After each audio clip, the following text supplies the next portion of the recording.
You got 5 seconds to answer this, and both of you's got to say a name. If you got one of them to play for your life, which one would it be? You got 5 seconds to answer it. It is impossible for him to beat me. Hi everyone, I'm Marty Andrews. Join me each week as I chat with two legends of Australian 8-ball, Michael Scerri and Marc Robertson, about the local tournaments and news, along with a bit of banter and some stories along the way. This is 8-ball FM.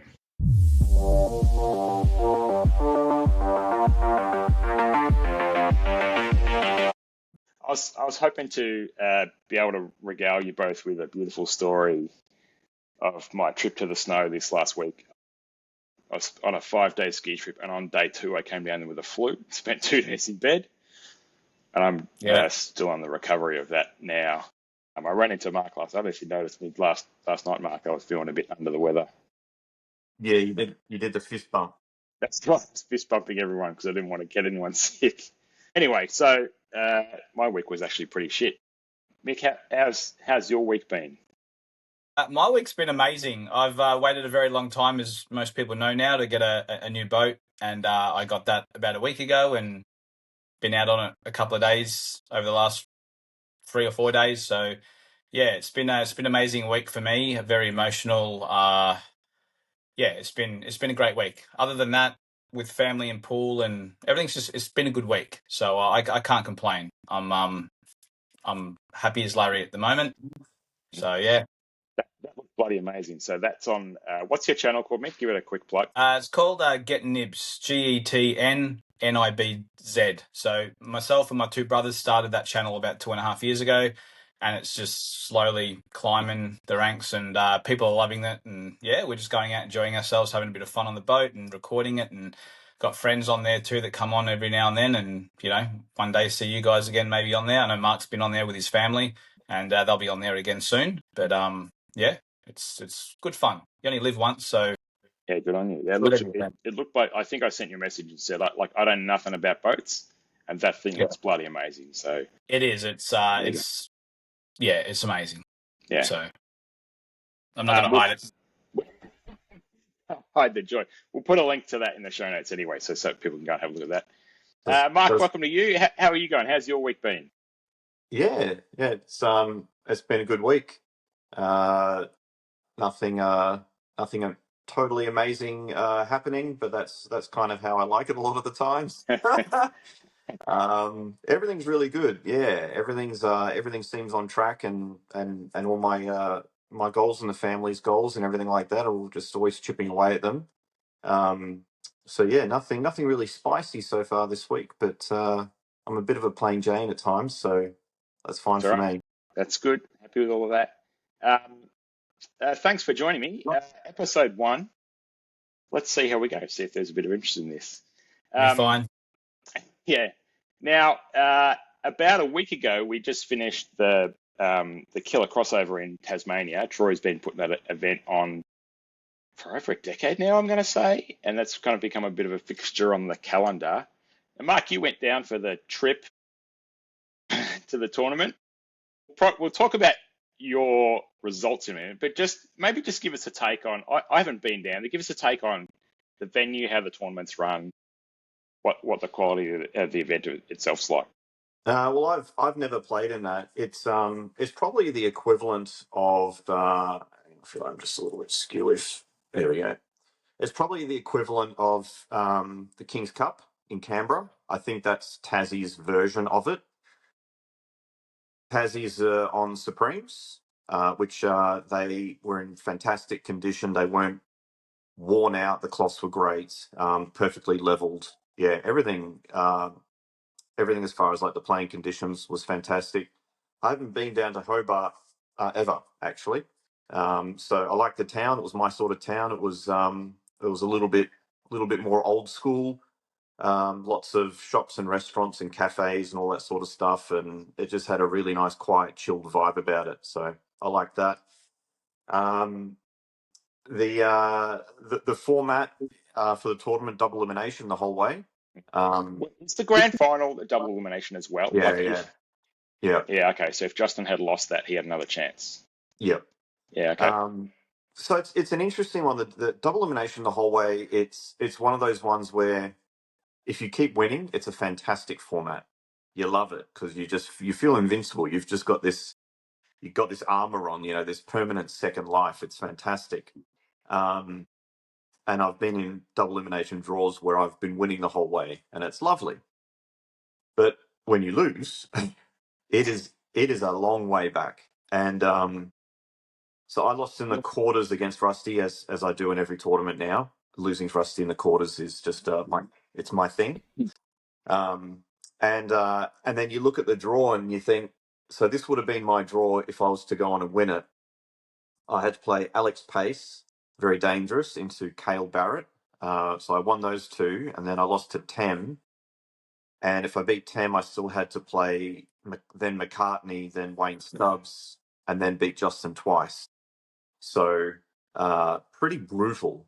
But, you're still happy to get that second chance.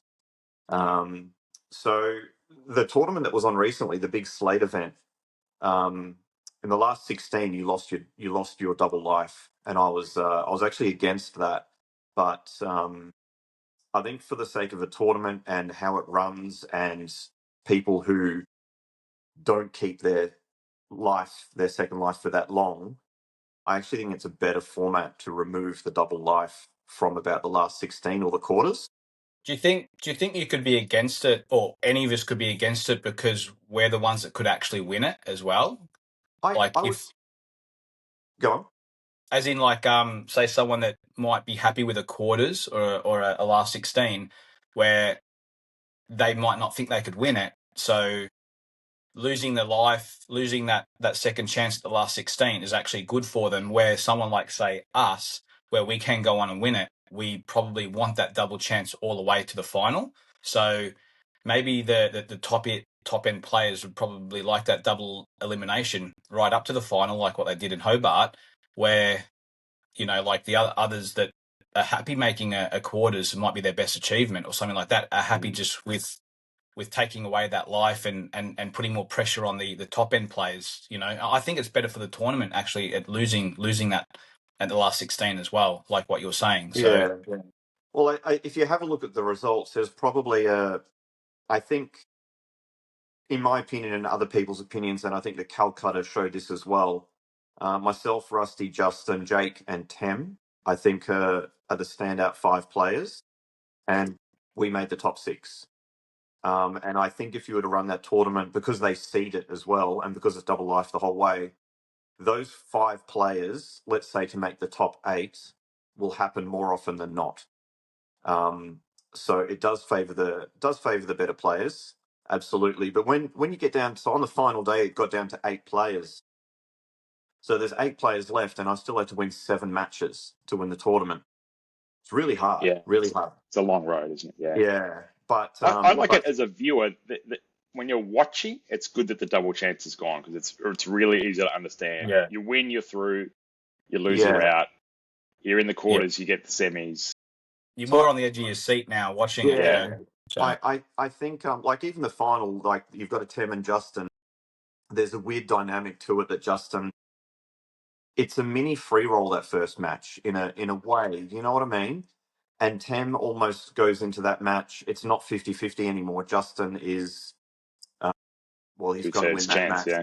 He's going to win that match 75% of the time. And Tem kind of knows that as well. So it's a weird dynamic to it. I like what Western Nationals did with the 2 lives. James Della played Rusty in the final. Della went through on the winner's side the whole way.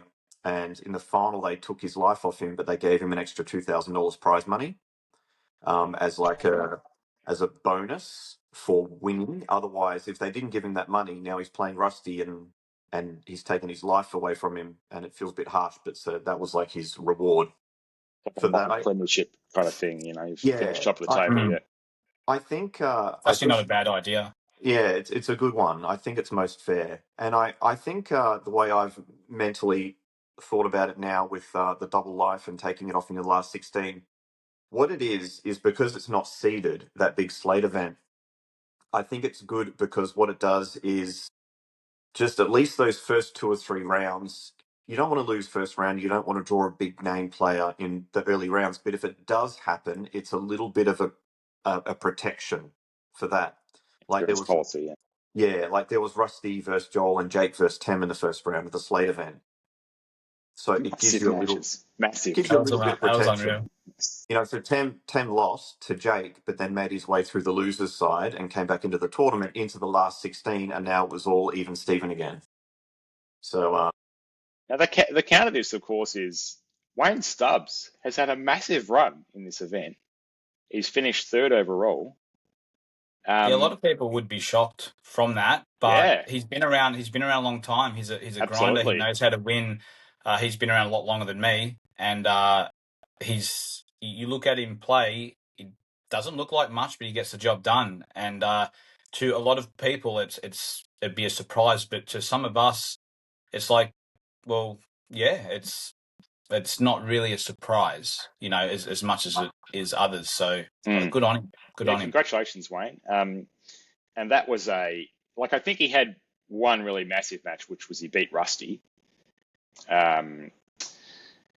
And then, he obviously he's had to play some good players, but that was Rusty was one of the ones in that category of those top five you were talking about, Mark, that, the big seeds. And so Wayne's had to get through him.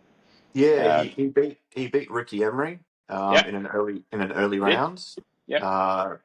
Jeremy Maguire. Then I think he beat it was his quarterfinals match. Justin Thursby, Justin Thursby, and then Rusty.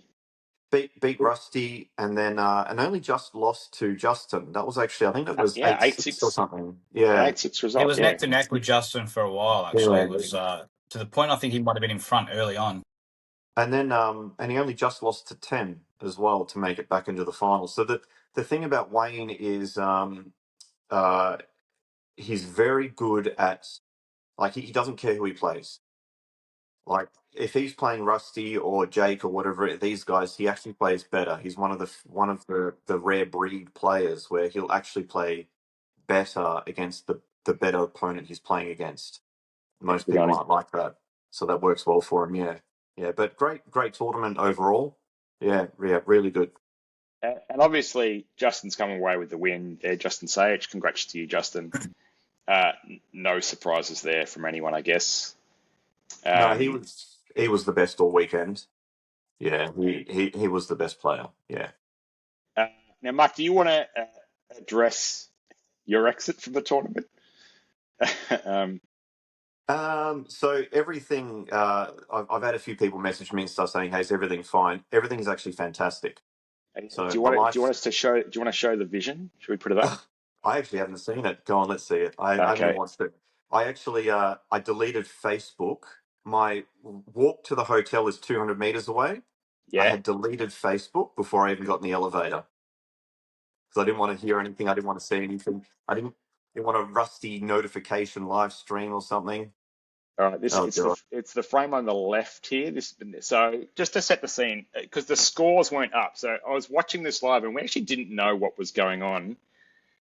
We had seen 4 frames, so the score is actually 4-0 to 10 at the beginning. Do you want me to speed walk you through the match real quick? Yeah, go for it. And I'll just let this play whilst you have an attempt. Sort of leads up to my frustration. Yeah. So I told myself, make sure you win the lag and put him under pressure. So I win the lag. He lagged and didn't even make the halfway mark. I thought, oh, sweet, he's in trouble here. And I broke and dry broke. And he went for a tricky out and didn't make it, but he missed the ball and left the white safe. And so I had to battle getting my way back into that frame and lost it. And then he's broken pot out. So I'm like, God, this is frustrating. And then the third frame, I had a chance, mucked it up. In the fourth frame, he did the same thing. He went for a tricky out, missed a ball, and it landed safe. So I'm 4-0 down and overall feeling very frustrated just at the game of 8 ball in general. So at this point, I'm 4-0 down, and I told myself, all right, just play quick, speed up, because you're not going to be able to grind and safety your way back into this. Just play fluent and attack. Don't overthink things. Just play shots. So this was... Like I saw this match, and you were noticeably faster. Yeah. Mentally, I was at the end of my tether. I was at the very last bit of just yeah, I've just struggled with the game of 8-ball in general over the last probably couple of years. What do you mean by that, though? Just so viewers can understand. Like, so yeah, The tee shot, it just goes a little bit too far. yeah, it just kept going, didn't it? But the one down the rail, I accidentally played too thick, so that's why the red on the bottom left flicked over more to the right. If I played it thinner, I would have been on good position on. There it is. There's the dummy stick. There's the dummy spit. I don't even know where the balls are or anything. So even that one down the rail, I played poorly. I wasn't happy with that. I sent Tim a message straight away saying nothing to do with you at all. Tim was good fun all trip. There was no issues with anyone. The tournament, the players, not one single thing happened to anyone that I know of that was bad at all. So I sent him a message, apologised. I'm sure he was still happy with the free win. But also the Calcutta, the guy who bought Tem also bought me, and I knew that. It's good to know. So I went for 10. Okay. I went for 10 grand in the Calcutta. Tem went for 5-3, and the same guy bought us both. So no one's affected. Yeah. So great. With 8-ball with me, I've lost some matches over the last couple of years that I've done extremely little wrong. And I'm traveling interstate to play in a few tournaments, and I'm coming up against guys like Tem. A couple of years ago, I played Tem in the quarters of King's Cup, 3-9, and he ran 9 racks on me. It's pretty brutal. And then I played Jake the following year, so the one that just passed, and I had a chance to go maybe 2-all or something, but he's 3-1 up, and then I lose 9-3, and we just run the rest of the match out racks. And I'm looking at other tables, and there's miss, and I'm like just watching my opponents just destroy me. Now I've done that to people as well, but for some reason it doesn't seem as bad. And you're the one doing it. No shit. Yeah. And I just can't help but think about the high variance and lucks and swings and so many things that are out of your control with the game of 8-ball in general. And there's actually one rule that I think would change just about all of that. And I think it's a very simple rule, and it would never come into play, but God, I wish it would. Whereas you alternate breaks, and whoever breaks, you don't have to get a ball in, you're at the table. That would stop all the whinging about people, can't get a ball in, this constantly. That means everyone over the course of a match has had equal first-in opportunities. The only downside to it is something what's good about sport is randomness. Yeah. Like in AFL football, the ball's coming tumbling down, it goes boof and bounces off to the side. Randomness is good for spectators. But for someone like me, who's a bit of a control freak, I can't stand it, and I've pretty much had enough of it, actually. It sounds a bit like the I don't know if you've seen the new Ultimate Pool online tour, but the rack runner competitions that they did in lockdown, they're trying to formalise that a bit now. But it's the same thing, right? The break doesn't matter. If the ball goes in off, you pull it out, you put it back in balk, and you start. So everyone gets a run at a rack, and it's an open table. So you can't complain. Yeah, exactly. About not having a dip. Even. Yeah. It's just even. So I know that will never come in, but I can always you could run a tournament. You could run a cash tournament for one day, and that could be your rule. I mean, it's your tournament, so you could do that. Could do that. I'll start my own tour. Yeah. That's just me. Your observation on everyone having a good time. Do you know what annoyed me as a viewer when I had the killer crossover in the background? Bloody everyone's smiling. Even the guys sitting on the side who are losing, getting beat, sitting there with a big grin on their face, having a good time down in Tasmania. Just feel the pain a bit, boys. Come on, there's a simple answer for that. They were drunk. Alcohol. Me and Justin were drinking our waters and just not smiling, and everyone else was drunk and having a good time. Well, I think it worked for half of you. Yeah. With that tournament, if they run it next year, I think just a little bit of advice with the camera work. I think it needs to be a little bit higher I think it was a bit too low this time, and there was too much glare. So I think I didn't want to say Yeah, I anything agree. while it was on because they're doing a great job, and they don't want people in their ear. But if they do listen to this, I think next year just raise the camera a lot higher and actually have it come down a bit more. So you might take away some of that glare, and you can actually see more of the table and what's going on. So, but other than that, like it will look like an awesome tournament. One day I will get down there. So I agree with that, Scerri. Like I absolutely appreciate the viewing. Whoever put the effort into setting up, love it. I like being able to have it on and keep an eye on what's going on. But yeah, it doesn't take much to just get a little bit better. So that good on you guys for doing that.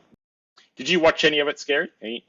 only bits and pieces. I was too busy out on the boat.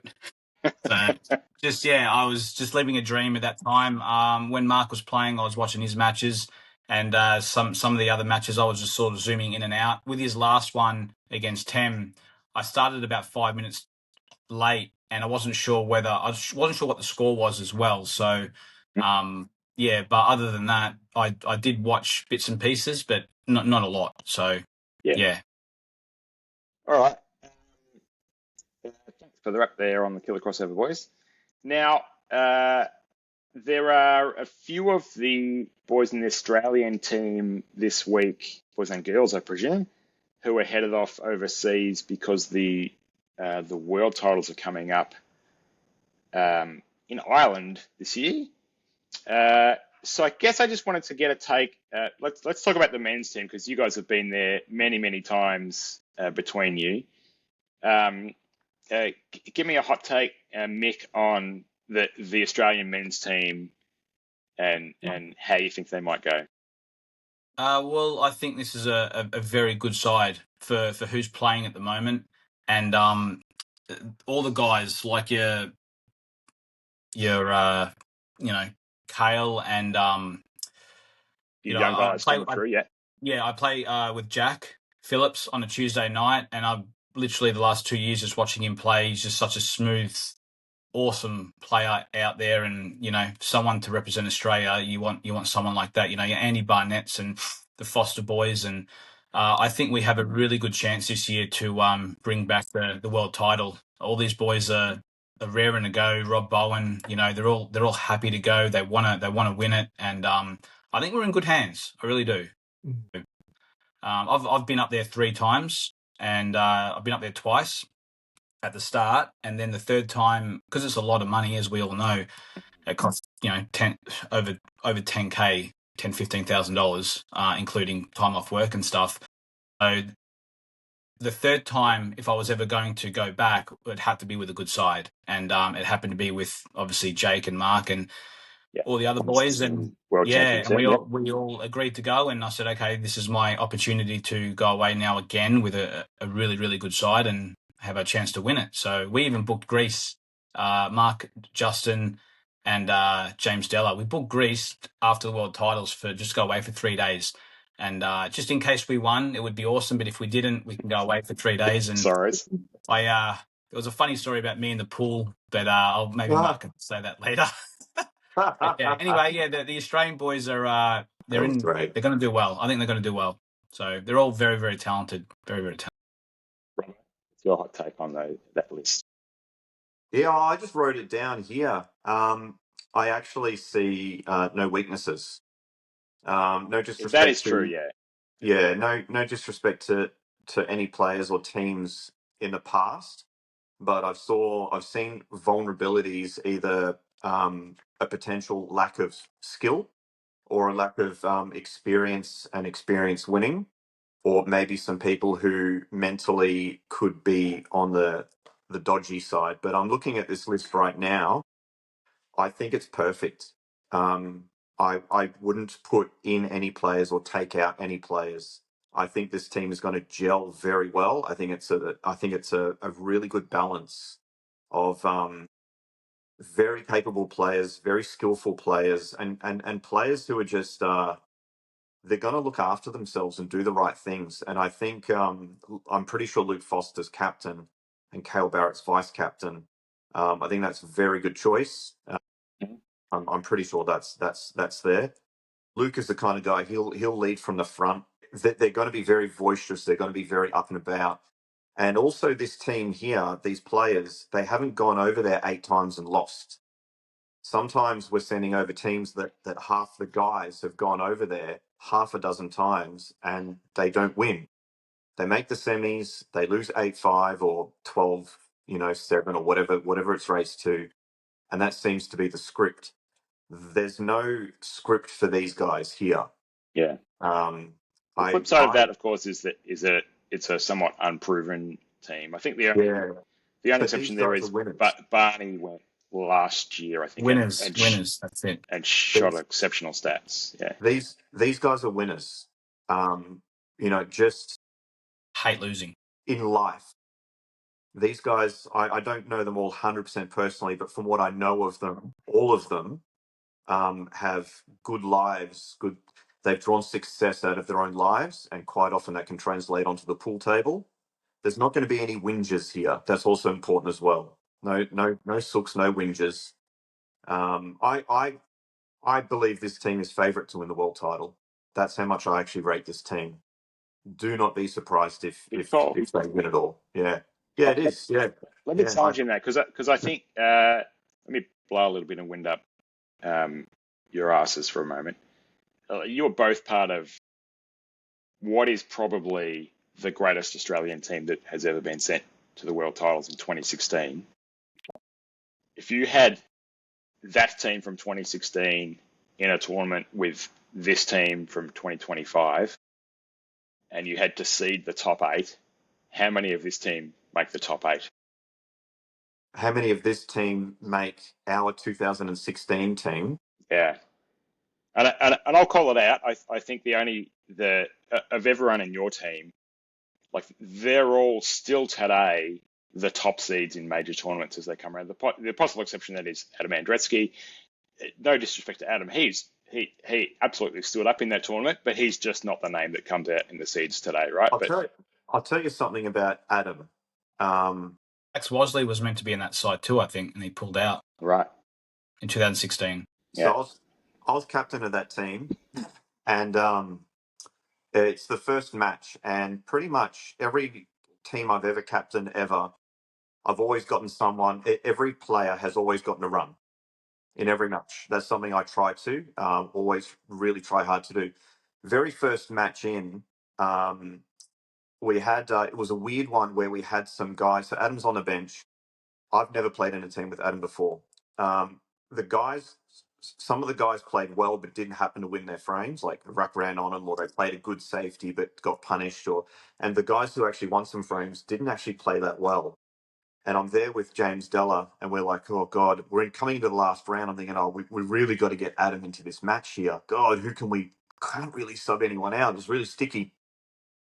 Adam Andreski's come over, tall guy, and he's talking to me and James, and he says, don't you put me in just for the sake of putting me in.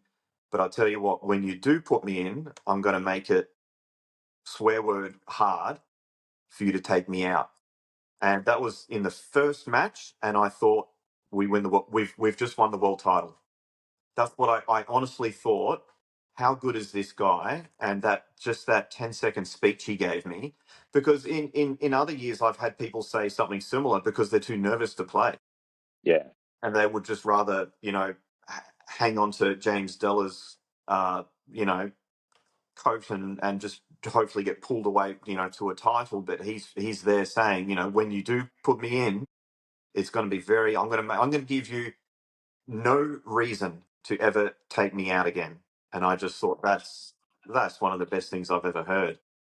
On paper, the resume and all that, Adam Andreski was probably not as much up to par as the rest of the team, but he filled a very important role of being the awesome team man.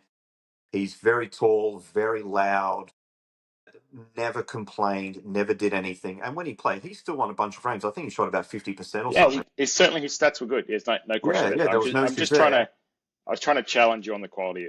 Trying to be a bit provocative, I guess. But and maybe that's a way to talk about this team as more of a more team players. There's a lot of players in this team who I would describe a good a good equivalent to me is someone like a Clacky. Paul Clack, Yeah, I love him, fantastic guy. Probably not a great single tournament player in his resume. yeah. Has done it in a couple, but his stats when he plays in a team for Victoria or for Australia are exceptional. Time and time and time again, he delivers when he's in a Yeah, team environment. yeah. And perhaps that's what this team is a bit this year for me. Some players are like that. They're good in the teams and singles, not so good. Clucky, I've played under him since I first started in 2006, and he's amazing to watch out there. Absolutely amazing, and good captain, good team man, just good to watch as well. Man, he likes playing the big shots, really does, and he gets it done. He gets it done. So yeah, There's there's certain teams that need certain roles filled. I sort of think about it like, let's say, the Victorian state team going away to nationals. If there's Gus and Scerri and Jake and Benny and Kurt and whatever, Butters and all them, it gets to a point where you actually don't need any more firepower. You don't need me in there. You don't need James Smith in there or whatever. You don't actually need another one of them. But sometimes what you need is a Jamie Stevens, a JR, someone like this that they'll still win their frames, but they bring a different type of vibe to the group. They bring a different sort of team that they can be the glue basically. So instead of it being a whole bunch of individuals, they can bring the team together. And that was maybe a little bit what Adam did. You've got like Rusty and Woodsy and Sage and uh, Stella and all these. They're all awesome, and then you just we didn't need another one. We didn't need a Ron Kelly, or a Brenton Collier. We didn't need that from someone else. But having someone like an Adam Andretzky or a Dax Wasley, these guys, that's what we needed, and that's what we got. You know, so for me, it was perfect. Now, let me ask you about the location. It's in Ireland. It doesn't really matter where it is. The interesting part for me is that it's not Blackpool.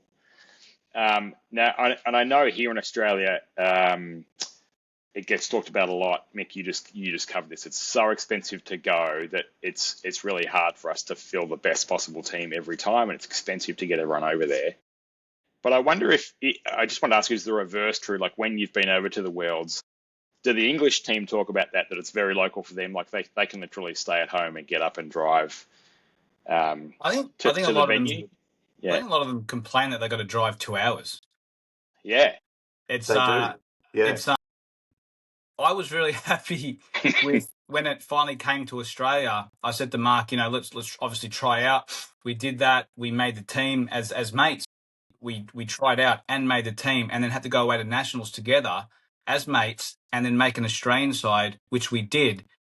And we were over the moon that two mates could go away and do that, so we could represent our country in our country. And then for it to sort of get pulled away like that from us, I was really dirty about it and filthy. Like, it's one time that they got to travel down here, or the rest of the world has to.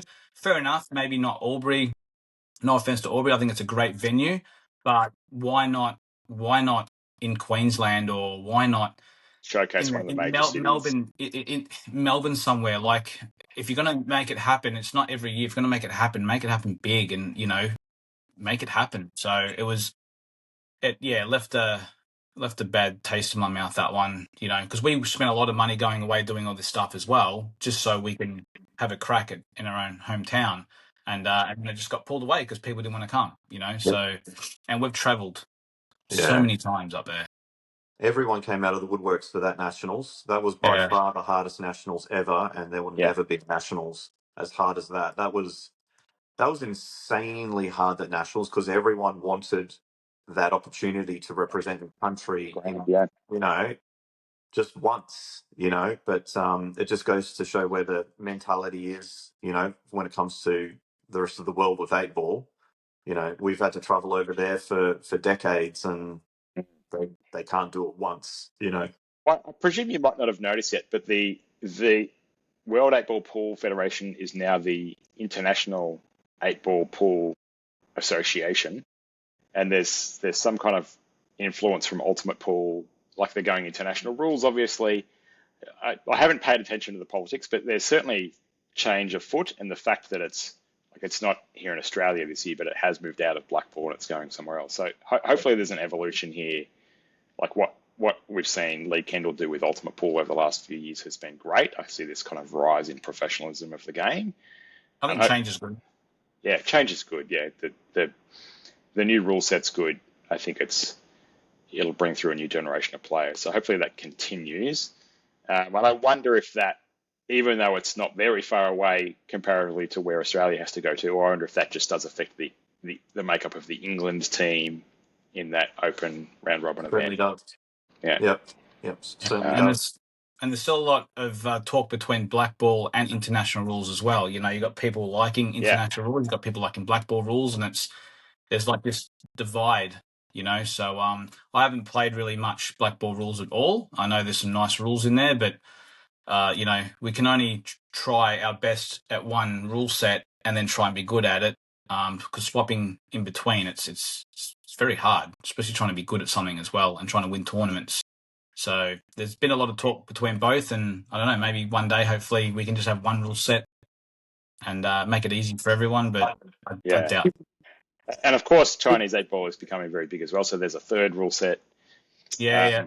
We might try and cover this next week, but there's a big Chinese 8-ball tournament coming to Melbourne soon that I know Jake and Justin are going to play. I don't know if you guys are going to try and get into that, or whether you need to be registered. I don't know how that works.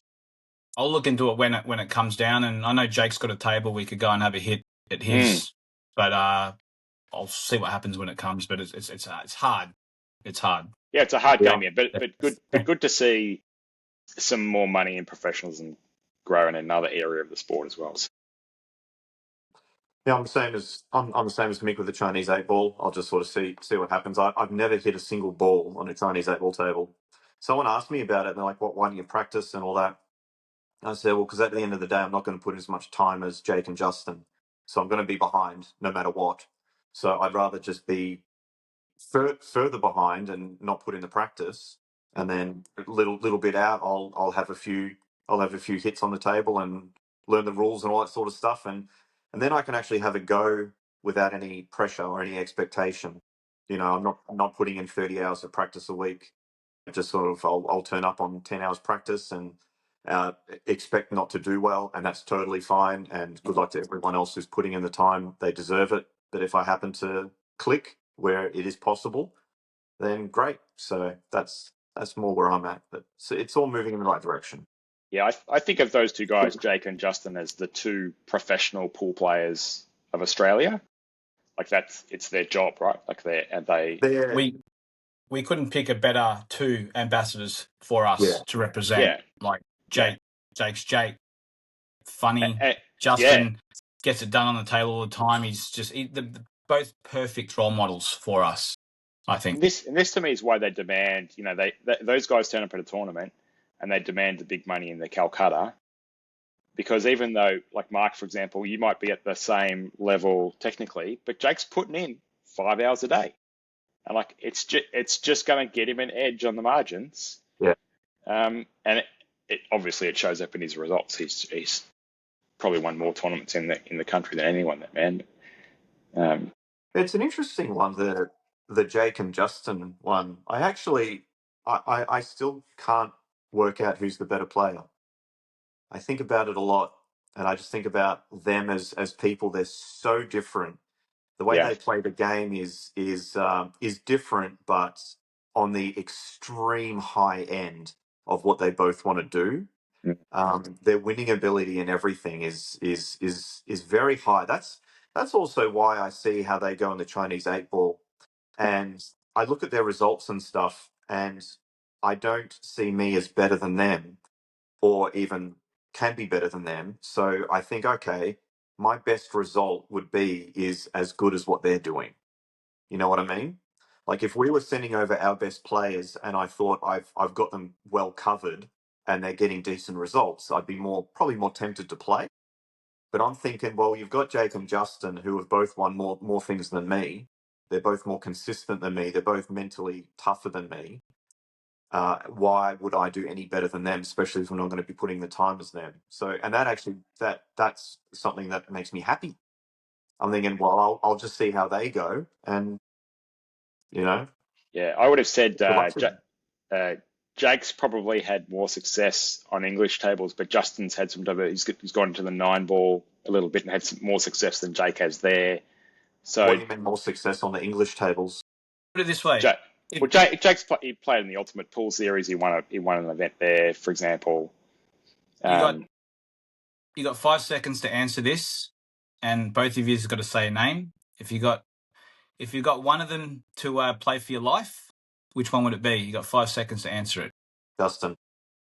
Yeah, Justin. I think here's how I think about this.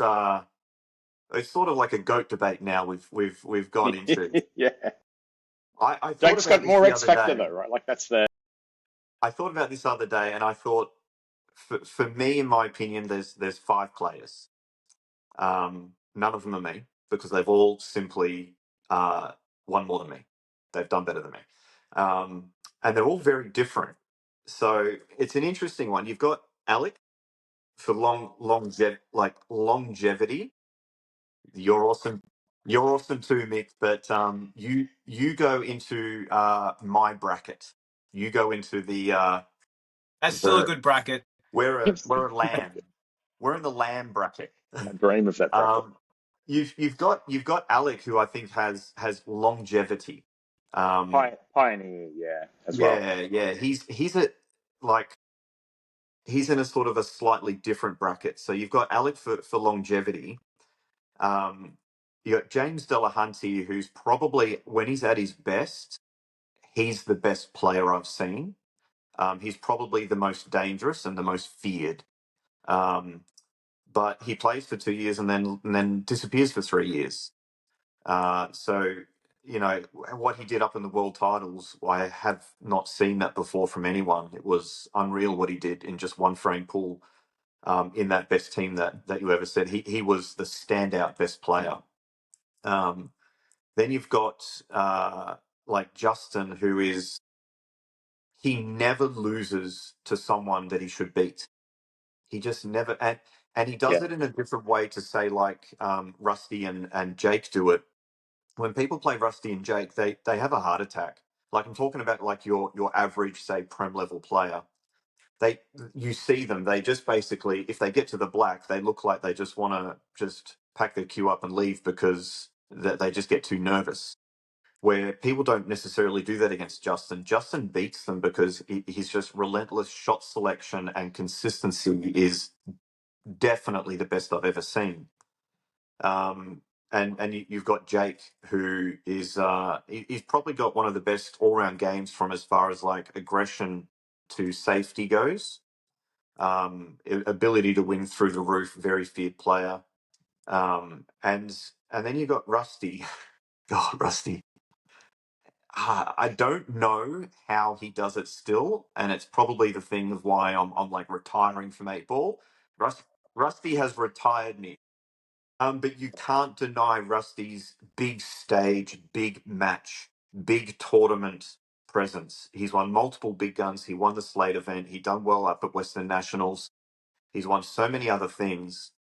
Even though out of all the 5 guys I've mentioned, he's the one player who has a style that I just can't agree with. You just can't deny his results. And I think Rusty has that, his belief, his self-confidence, his aura. He has the X factor. You know what I mean? So out of all those 5 guys, who I believe the Australian GOAT is, I believe Justin is. But there's a good argument for any one of those 5, in my opinion.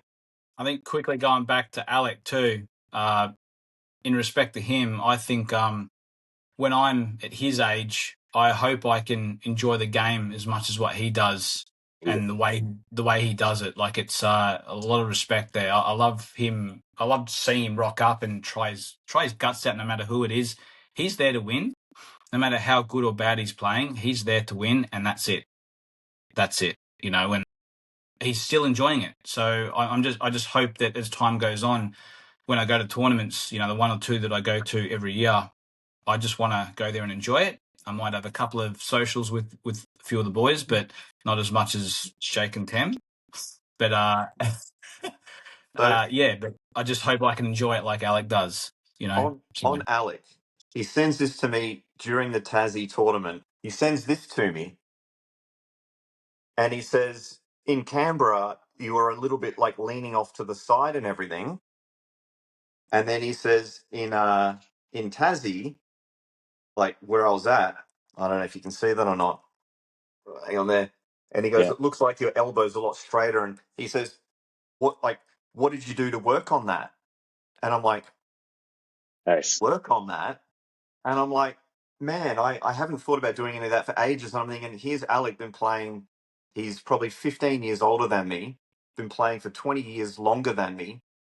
And he's working on this stuff, Like, geez, you got to admire that. Bloody hell, that's ridiculous, I'll tell you a story, boys. When I was an up and coming pool player in the mid 90s, I drove to Adelaide with Marc Robertson, Peter Coopers, I think. I was young and influential, so I think they got me to drive whilst they were drinking in the car. And I watched Alec win his national title live in '97. I can still remember him holding his cue in the air at the end when he I think he beat Calvin in the final. Calvin Lee, yeah. Yep.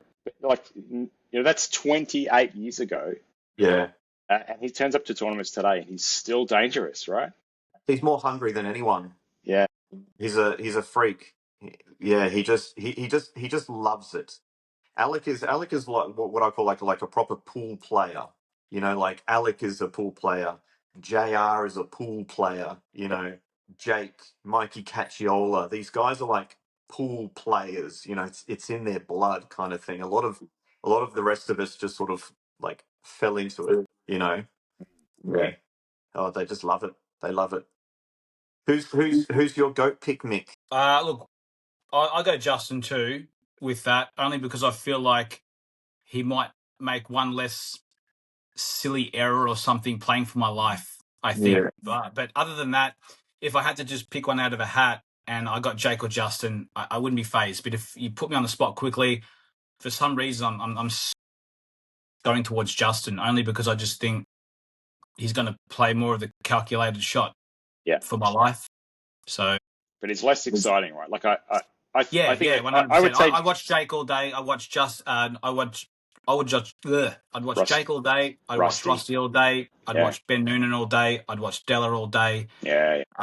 These kind of guys I enjoy watching. And I'll watch a whole match where the other guys, everybody else actually, I don't watch a lot. I'll tune in and out, and then it's not exciting. I like watching like a Mick Reardon, plays stuff, and Brett Rogers, and just these guys. I like variance. I like Tem's beautiful to watch. Absolutely amazing. Tem is the best looking pool player out there, not physique wise, but he's the best looking. As if I want to show someone what a pool player looks like and what they can do and how they walk around the table and how they play shots. Tem just gets down and it just looks right in a way. It's just it's really good. Just everything about it. If you got two screens side by side and there's Tem versus Ben Noonan on this one, and then me versus Justin on this one. If you want to pool school and learn how to play and whatever, watch me and Justin.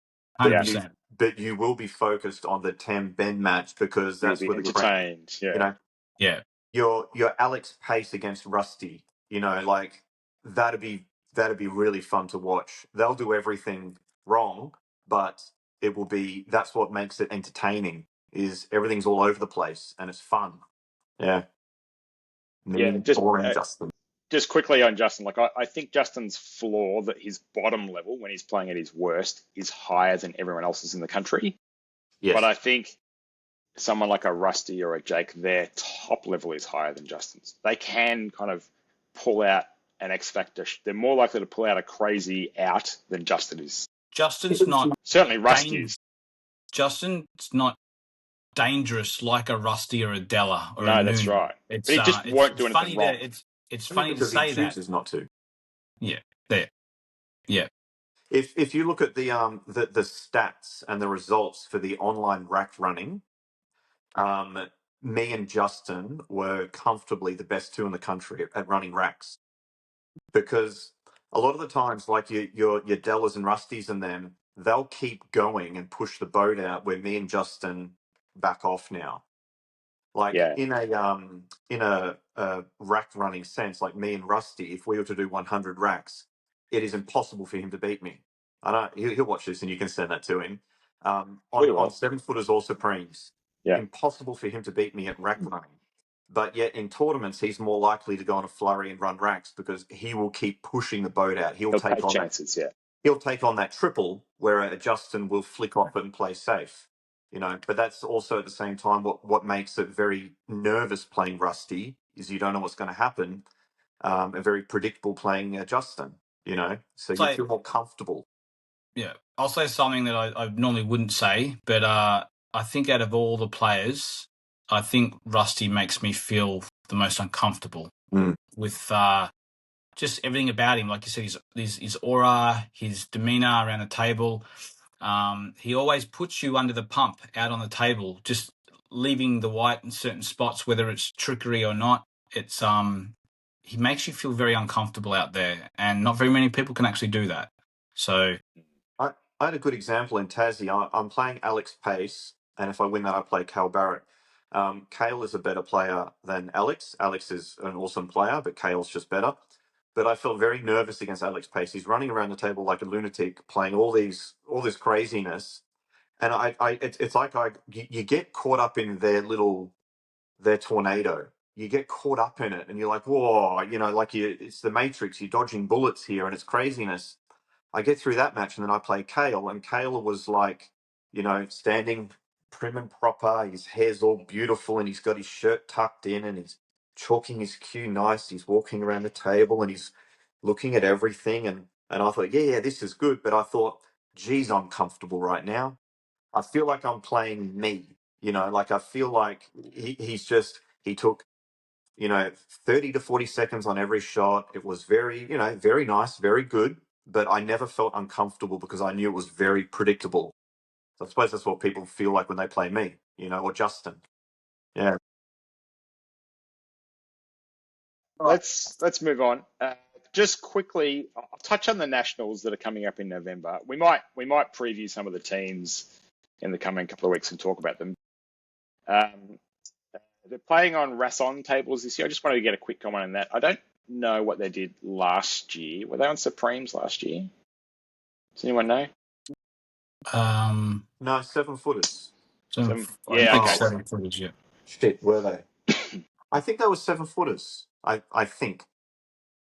So I think there's this, the Trav has got this push now to try and align with the world body and upwards. So they're playing on Rasson tables this year.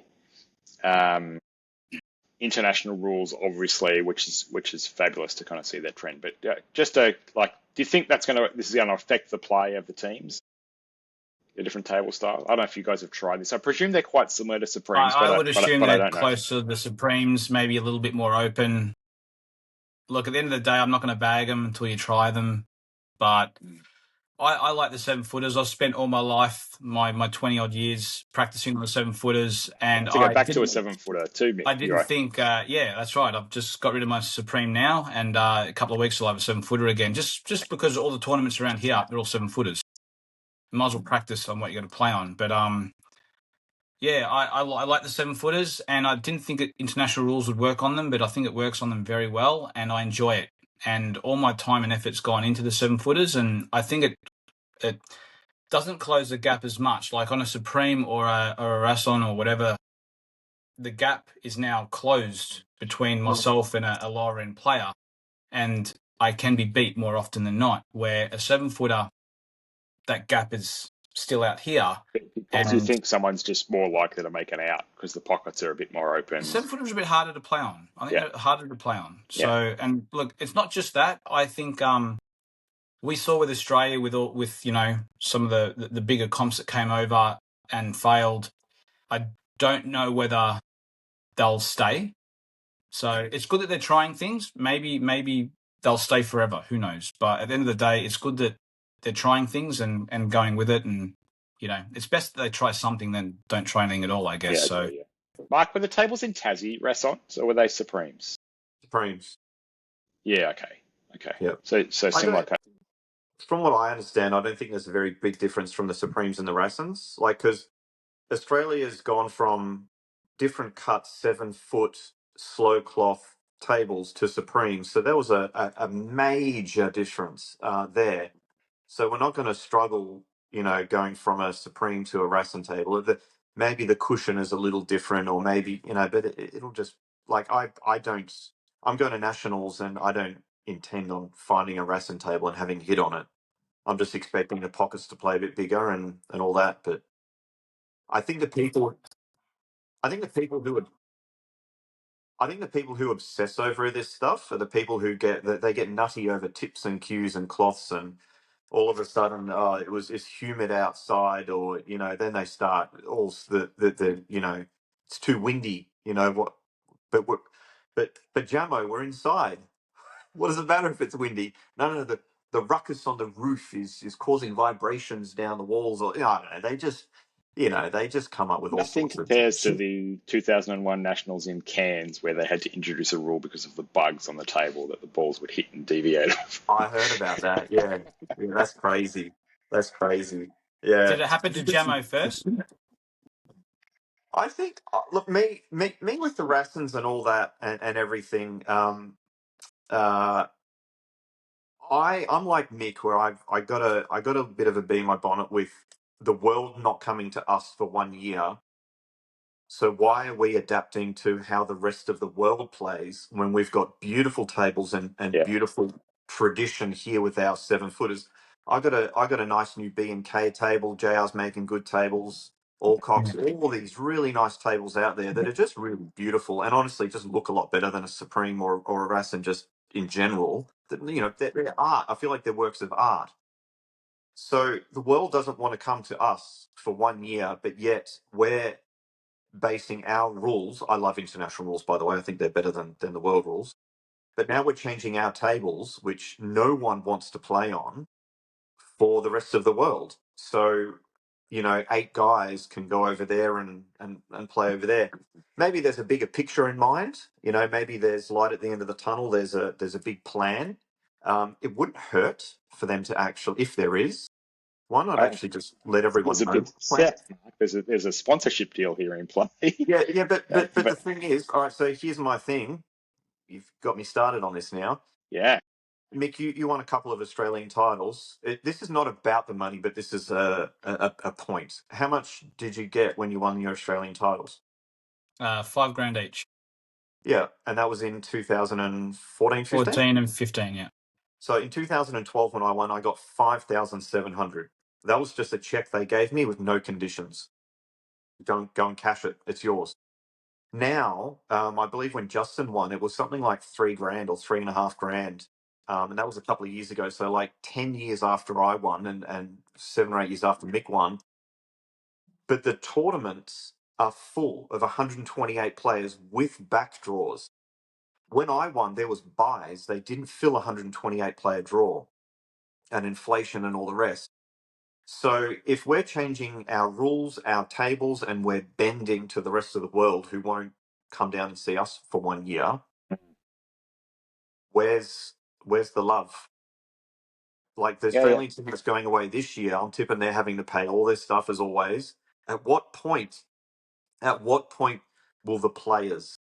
the actual players see the benefit?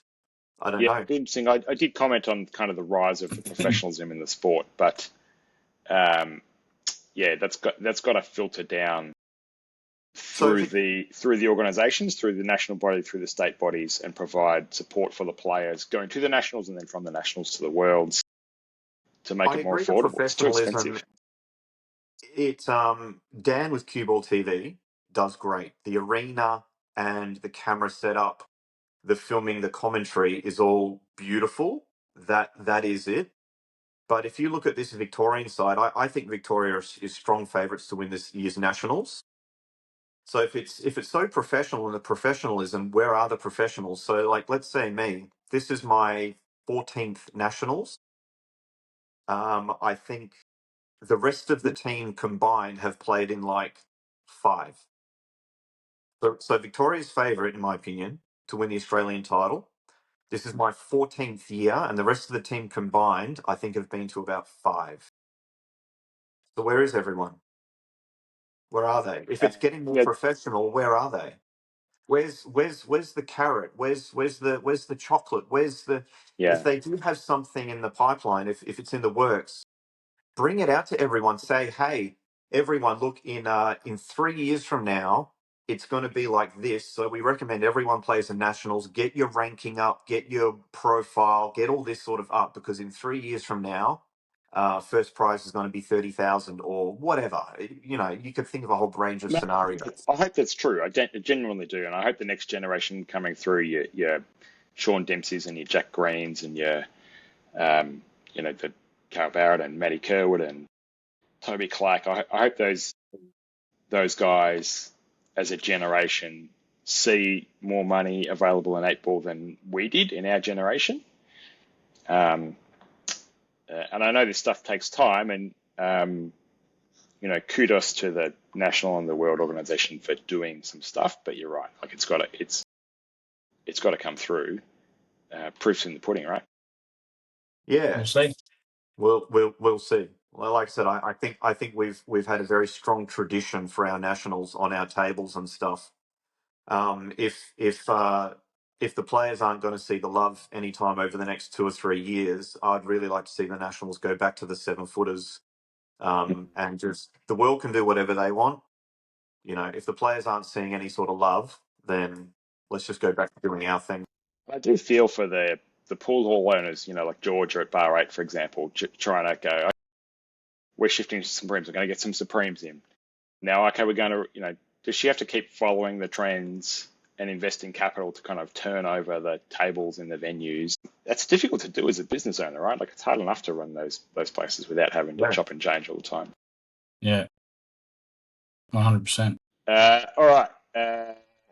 Let's finish off on a high note. Couple of shots of the day to show you. I don't know if you guys have looked at these yet, but here we go.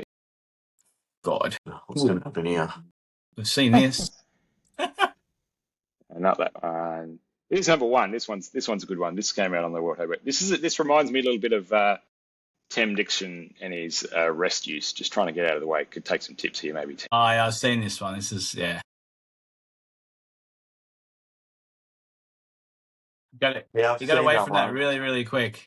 How's No the foul. desperation to just get out of the way? And that's right. And he laughs too. He does like a bit of a chuckle. I love his chuckle at the end. He has a chuckle. Tim, next But time you get the spider out and you need to get out of the way, take some tips there, mate. Like, he's probably 6 years old, and look how nicely he cued it. He's yeah, crunch.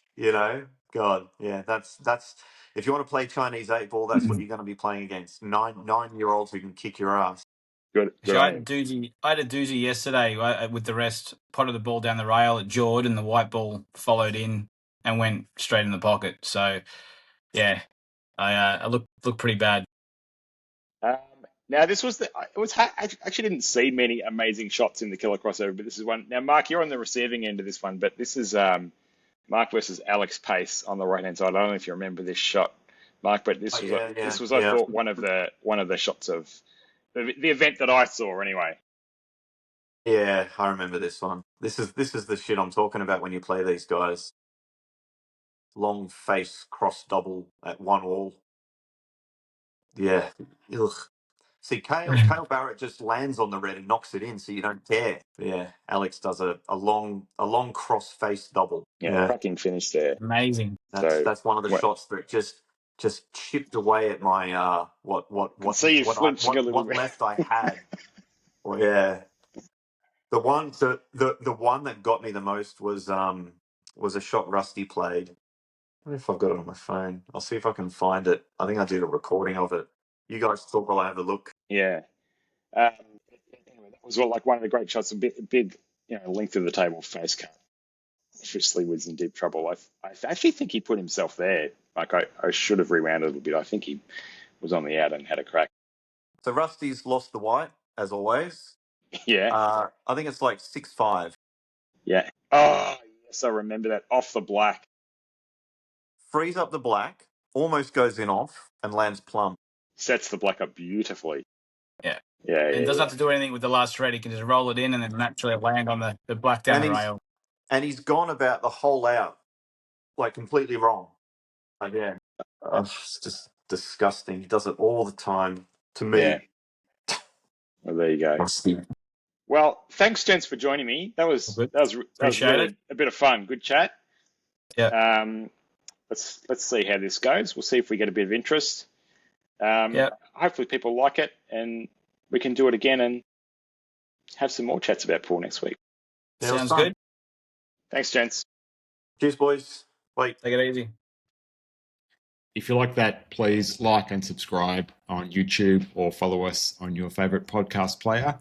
And please send us some comments and feedback on what you liked, what you didn't like, and perhaps what you'd like us to cover in future episodes. Thanks, everyone.